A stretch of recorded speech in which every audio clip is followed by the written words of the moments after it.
ocuparnos de ella. Es una entidad ya reconocida como enfermedad, ¿no? Reconocida como una enfermedad crónica, ya no es un estado estético, no es un estado necesariamente heredacional, un rasgo personal, no, ya está reconocida como una entidad cuya prevalencia se ha disparado tremendamente en los últimos años y caracterizada básicamente por un aumento en la grasa corporal, ¿no? La OMS nos indica, ¿no?, que cómo tipificarla, cómo diagnosticar el diagnóstico objetivo de esta enfermedad se hace mediante el cálculo del índice de masa corporal.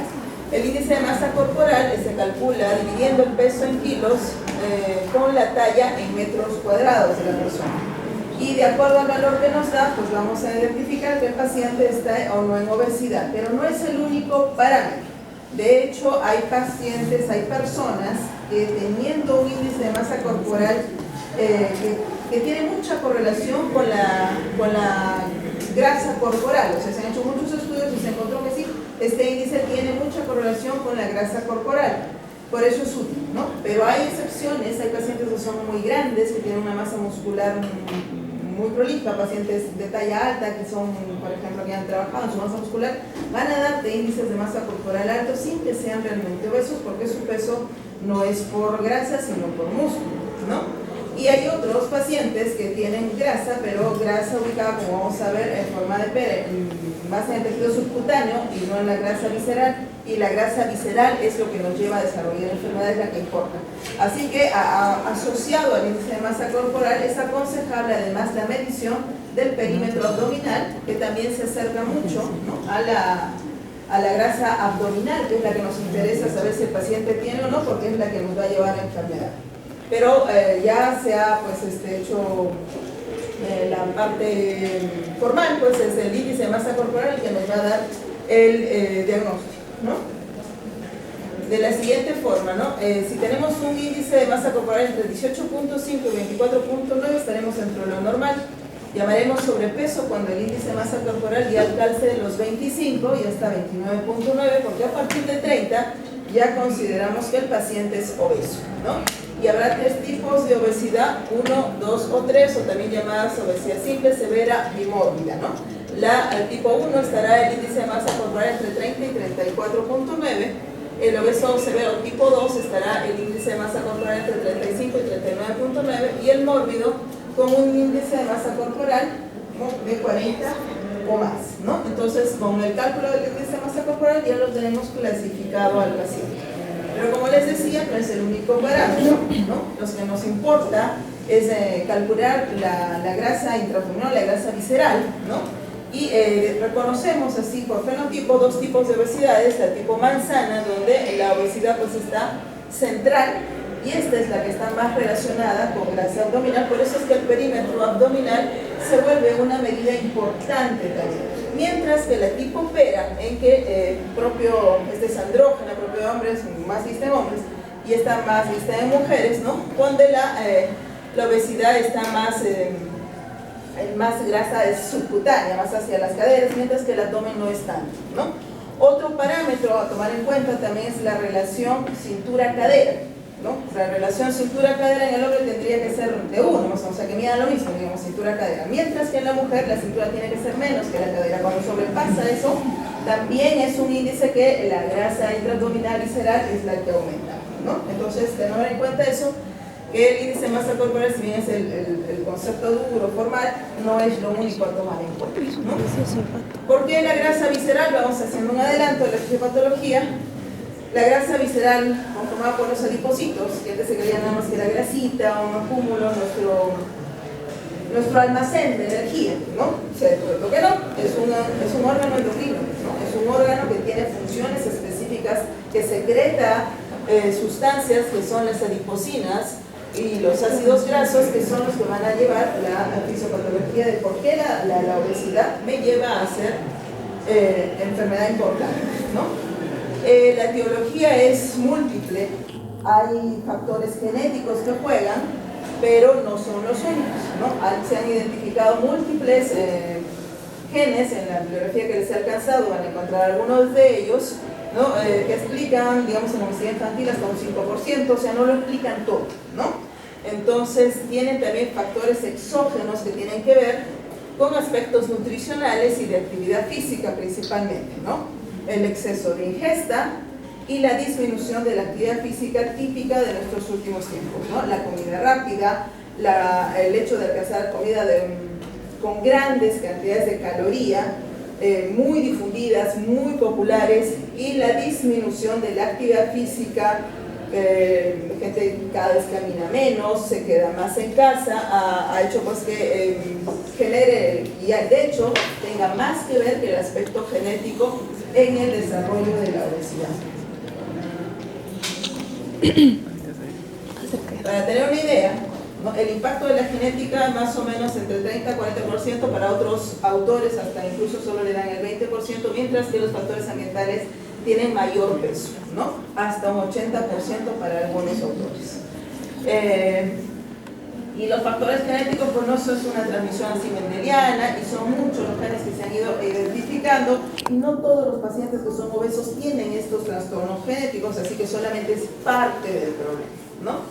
Los factores fisiopatológicos tienen que ver con sustancias que son secretadas por el mismo tejido adiposo, la leptina, sustancias en el estómago, secretadas también la grelina, que van a terminar actuando sobre el cerebro, sobre el hipotálamo, el núcleo arqueado del hipotálamo, para al final secretar sustancias que van a tener que ver con el apetito, es decir, el tener las ganas de comer, o saber cuándo ya la sensación de saciedad y parar por la ingesta de alimentos, tiene que ver con estos mecanismos que también están alterados en obesidad, ¿no? Otros factores, como les decía, los que pesan mucho, los factores ambientales, ¿no? Que no solamente son, imagínense, un paciente adulto que come la hamburguesa, no, son factores llamados epigenéticos que van desde el embarazo, ¿no? Van desde el embarazo, el recién nacido, o sea, desde muy temprano son factores que van a influir en esa persona, ¿no? La gestante que tiene un exceso de ingesta calórica, la gestante diabética que ya genera un recién nacido de alto peso, el reemplazo de la lactancia materna por la fórmula maternizada, que muchas veces es una fuente de caloría muy rápida, de fácil absorción, que no es lo natural tampoco, el tabaquismo y la suspensión del mismo, ¿no? O sea, me hace daño fumar, y el momento que yo decido dejar de fumar también incrementa las ganas de ingesta calórica, ¿no?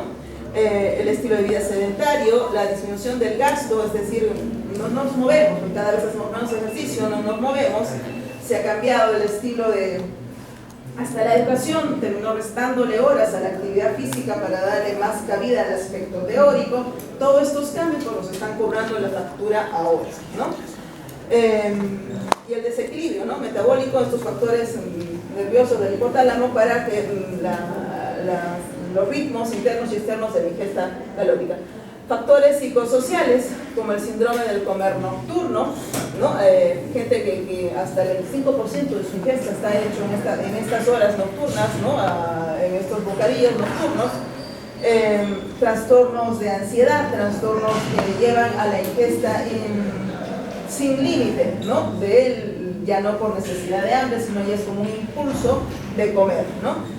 Y tiene que ver incluso fenómenos migratorios que van por ejemplo, en nuestro país, ¿no? Hablando de nuestro país, gente que migró desde los años 60, 70, producto de las sequías en la sierra, y migró buscando un futuro para sus familias hacia la costa, ¿no? Dejando sus hábitos alimenticios mucho más sanos, ¿no? En la sierra, para adoptar los hábitos alimenticios occidentalizados, y cobraron también, estamos pagando la factura de esos cambios también. Entonces se dan cuenta que los factores etiológicos para terminar en una persona obesa son múltiples, ¿no?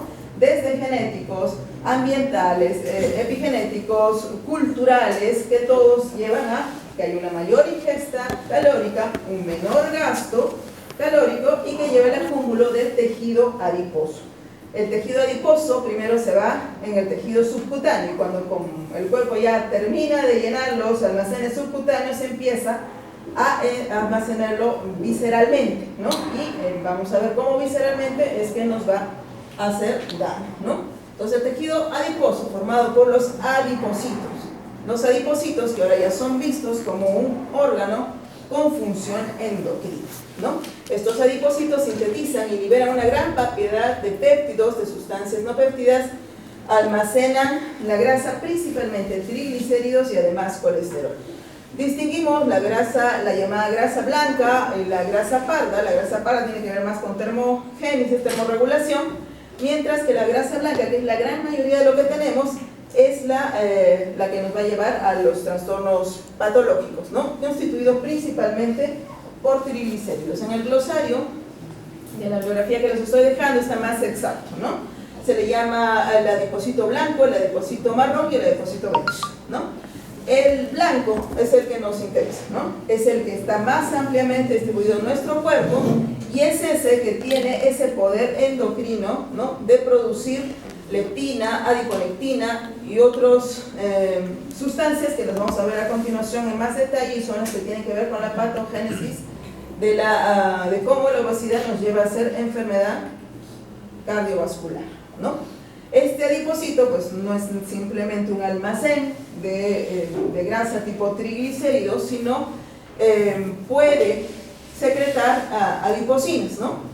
Estas son moléculas circulantes producidas por el adipocito, o sea, tiene esa función endocrina, y afectan pues el uso y la producción de energía. Produce mediadores inflamatorios como la adiponectina, la leptina, la resistina.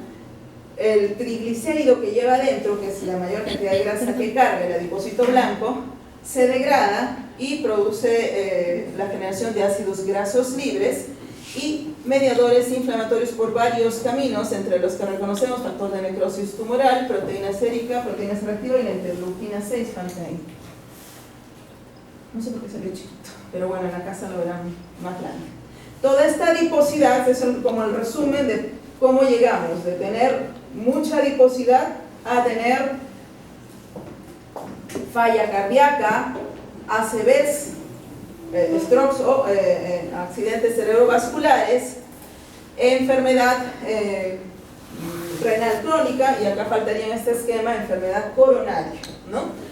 Por varios caminos, ¿no? El adipocito, como les decía, es un agente que produce adiponectinas. Estas adiponectinas llevan al desarrollo, no se ve nada, pero bueno, en la casa, como les digo, lo vamos a hacer con más calma. Al final, lo que lleva este cuadro es que lleva a la resistencia a la insulina. Al final, estas sustancias lo que llevan es la resistencia a la insulina. Y la resistencia a la insulina es el primer paso hacia la diabetes tipo 2, ¿no? Y a través del desarrollo de diabetes tipo 2, tenemos la enfermedad cerebrovascular o cardiovascular. Estos adipocitos están llenos de triglicéridos. Estos triglicéridos se hidrolizan, se degradan, liberando ácidos grasos libres. Y estos ácidos libres llevan a hacer dislipidemias y llevan al desarrollo también de hepatopatía no alcohólica, hasta de cirrosis, ¿no? Y a través de la dislipidemia, el aumento de enfermedad coronaria que lleva a falla cardíaca y enfermedad coronaria. Además, el adipocito tiene actividad simpática, ¿no? Estimula los dos grandes ejes, el eje simpático y el eje renina-angiotensina-aldosterona. Ese poder también tiene el adipocito. Y este adipocito, al estimular esos dos grandes caminos, el sistema simpático y el renina-angiotensina-aldosterona, pues lleva al desarrollo de hipertensión, al desarrollo, y la hipertensión te lleva pues a más enfermedad aterosclerótica que terminará en falla cardíaca, enfermedad coronaria, ACVs, enfermedad renal crónica. Y en forma mecánica, este adipocito, en forma mecánica depositada en las vísceras, por ejemplo, puede producir una compresión alrededor del riñón, y esto llevar a más hipertensión, sumándose pues al efecto del estímulo simpático y del eje renina-angiotensina-aldosterona. Va a dar manifestaciones en articulaciones, siendo parte de la fisiopatología de las osteoartritis. Va al nivel de la vía aérea alta, ¿no? Produciendo o siendo también parte de la génesis de la apnea del sueño, de este síndrome obstructivo, ¿no? y a través del hígado, pues, el desarrollo de la enfermedad hepática no alcohólica y hasta la cirrosis, ¿no? Aquí está un poco mejor explicado o más visible, mejor dicho, ¿no? Entonces, por la adiposidad, a través de estos mecanismos fisiopatológicos vamos a llegar a hacer enfermedades cardíacas, respiratorias, endocrinas, hepatobiliares y a nivel renal. Entonces, este aumento de estas enfermedades que causan varias de ellas, como la diabetes, como las enfermedades, la cardiopatía isquémica, son causa número 1 de muerte a nivel mundial. Y uno de los factores que ha llevado de la mano para que esto se dispare tanto la prevalencia de estas enfermedades va de la manito con la alta prevalencia de la obesidad. Entonces esto se observó, se vio, pero ahora ya lo sabemos por qué caminos llegan a esto. Entonces el obeso va a desarrollar hipertensión, tiene la posibilidad de desarrollar más posibilidad de hacer hipertensión, por ejemplo, más allá de su genética o no. Tiene más posibilidades de hacer diabetes tipo 2, tenga o no tenga antecedentes genéticos, nada más por la misma obesidad, ¿no? Va a hacer daño renal, va a hacer daño hepático, nada más por la misma obesidad. Entonces, tener en cuenta eso, que un paciente que a pesar de que no tiene su antecedente familiar, solo familiar sea limpio, nada más por el hecho de la obesidad, o sea, puede ser un daño que uno se lo gana a uno mismo, porque sin tener antecedente genético, nada más por el aspecto ambiental de ingesta calórica aumentada, sedentarismo que hace que no gaste esas calorías, desarrollo obesidad, gasa intraabdominal visceral, puedo el adipocito mediante la resistencia a la insulina llevarme a diabetes, el aspecto de los sistemas, la activación del sistema simpático y de renina, angiotensina, aldosterona que me llevarán a hipertensión, enfermedad aterosclerótica, enfermedad coronaria. Voy a tener esas enfermedades nada más por el hecho de la obesidad, sin mediar otro. Y si además me agrego que tengo una predisposición genética a esto, pues imagínense el daño potencial va a ser mayor, ¿no? Porque esto es uno de los caminos por el que se llega a hipertensión, a diabetes, pero no son el único, ¿no? La epidemiología nos tiene que asustar, ¿no? Como les digo, es una enfermedad que está demasiado en su vida, ¿no? Y aunque están pintados en rojitos las áreas donde es más problemático, nosotros no nos quedamos atrás y estamos en un estado intermedio. Y lo que más nos debe llamar la atención es la epidemiología regional, ¿no? Se hizo en el Perú, ¿no? El diagnóstico de obesidad. En cuanto a sexo no hay mayor diferencia, están igual en hombres como en mujeres. En cuanto a la distribución de costa, sierra y selva, es casi la par, pero la costa se lleva más con 38.9 y menos la selva. Y en cuanto a condición socioeconómica, pues en los estratos A, B, pues se encontraba la mayor cantidad de gente obesa. Y este es el que nos debe dar más pena. Tacna. La región de Tacna como región ocupa el primer lugar en obesidad.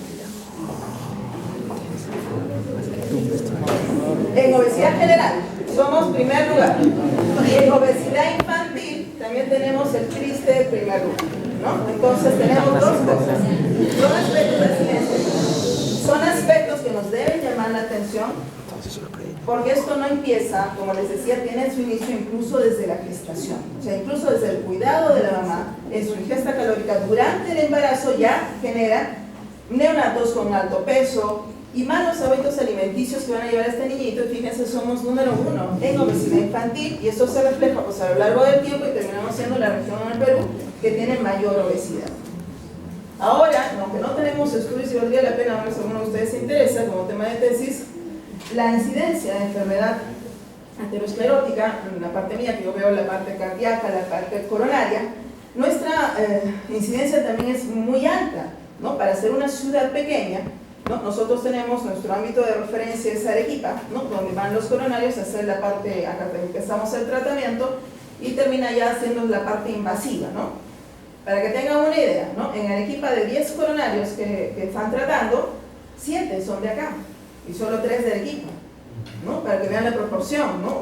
Uno vaya y se encuentra con todos los pacientes tacneños, y de Hilo también es otra región importante, porque bueno, se queda atrás, ¿no? Que somos los mayores aportantes en enfermedad aterosclerótica, ¿no? Y tiene que ver de la manito con esto, o sea, la obesidad, la que hemos dejado llevar como si nada, nos está cobrando la factura, ¿no? Como uno de los aspectos, ¿no? Otro aspecto será el tabaquismo, otro aspecto será la hipertensión, que también tenemos un lugar ahí entre los primeros, como Tacna, también hemorregión, y que llevar a nosotros, como médicos generales, nosotros en nuestra...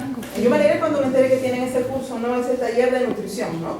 Porque la formación ordinaria del médico no incluye mucho el aspecto nutricional y el aspecto de tratamiento. Entonces lleven ese curso, porque a la hora nosotros somos quienes nos enfrentamos al paciente y nuestro consejo nutricional queda muy corto para lo que necesita el paciente.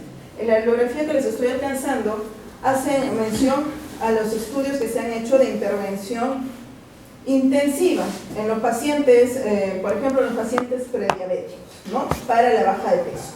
Y cómo se observa que estos pacientes, dos grupos, ¿no? Aquel grupo en que yo les detecto prediabetes y le digo, señor, tiene que comer más sano, más ensaladas, coma menos grasa, salga a caminar, que es en la consulta de 10-12 minutos a lo máximo en un consultorio, comparado con un grupo a los que se le asiste con un entrenador, horario de reglado de ejercicio obligatorio, un nutricionista que vigila su nutrición en forma reglada, vigilada, ¿no? La diferencia es abismal entre ambos grupos, ¿no? Mientras el otro grupo, en el que yo nada más le hablo unos minutos en el consultorio, termina siendo como placebo, como nada, ¿no? El impacto es mínimo realmente. En el otro grupo tienen bajas de peso sostenidas, ¿no? Eso también hace notar que la baja de peso muy brusca también ha generado rebote.